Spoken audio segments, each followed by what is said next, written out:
Hello guys welcome to my mini vlog.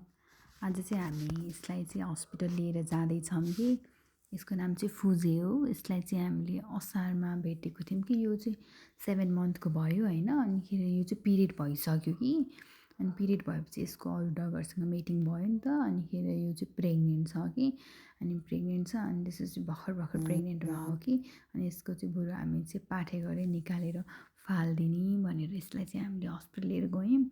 किनभने बरु बच्चाहरूले पनि दुःख पाउँछ नि त पछि।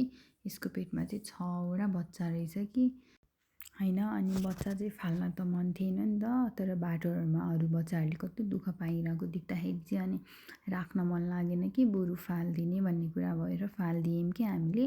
अनि अब यसको चाहिँ एकदमै केयर गरिरहेछौँ आज हामीले। यसलाई चाहिँ अब घरमै राम्रोसँग राखेको छौँ। अब हामी अरू बाँकी नेक्स्ट भ्लगमा देखाउँछौँ। बाई।